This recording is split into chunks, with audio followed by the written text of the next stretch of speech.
Welcome back. Americans contribute nearly 8 billion hours of service every year. So what types of volunteering are best for your specific personality? Author and blogger Laura Wells McKnight joins us with the answer.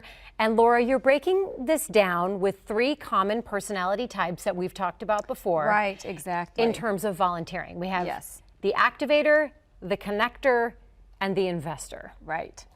And those are the personality types that we look at across all of the ways to do good. So whatever your personality type is going to dictate how you feel about the 10 ways to do good, whether that's giving or today we're talking about volunteering or serving or other things. What's really interesting this year is that so that statistic you mentioned, you know, the 8 billion hours, that's 32.1 hours per person, but it's actually dependent on where you live. So Kansas is in the top 10 states for volunteering. I believe that. When we moved here 5 years ago, I was amazed at how much volunteering people in the Kansas City Metro do and how many people show out to these amazing events. It's unlike any other city. It's remarkable. It is remarkable. So that's big news for 2017. 35% of people in Kansas volunteer at least once a year, which is big, in the top 10.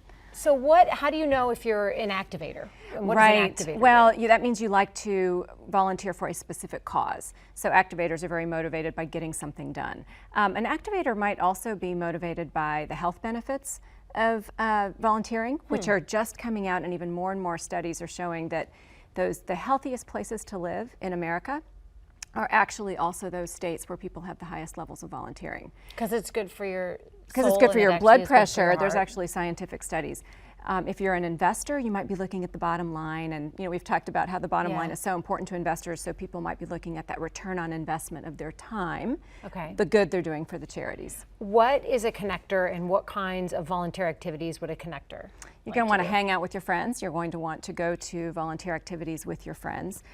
So especially in states across America that have a high level of volunteering, Utah, for example, 46% of the residents of Utah volunteer at least once a year.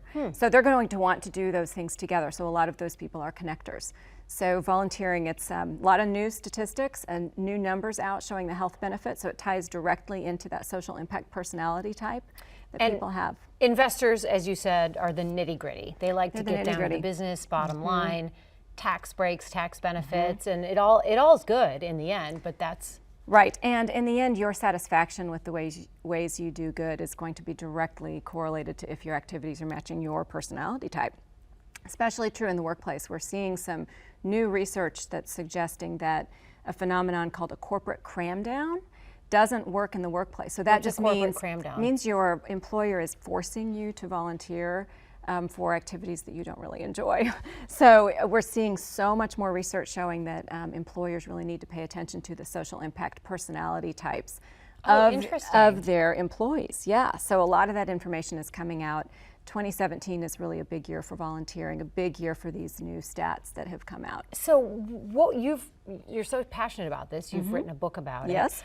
But what would an employer need to do, according to what you have in your book, Do Good, Feel Better? I mean, how would an employer break this down, like figure out what personality types he has in each employee and then there's actually a diagnostic tool called a social impact culture roadmap that allows a company to diagnose or discover is a better word, the social impact personality types of the employees, but rolled up into an aggregate culture type. So for example, a social impact culture type in an organization, in a company of investors, they might not want to go out on a Saturday and do volunteering because they're busy. They're looking more at cutting checks and things like that. But if you've got a workplace full of connectors or activators, they're going to love that volunteer service day. Go to the walkathon or whatever where they're going to meet people. Laura, thank you very much. You're welcome.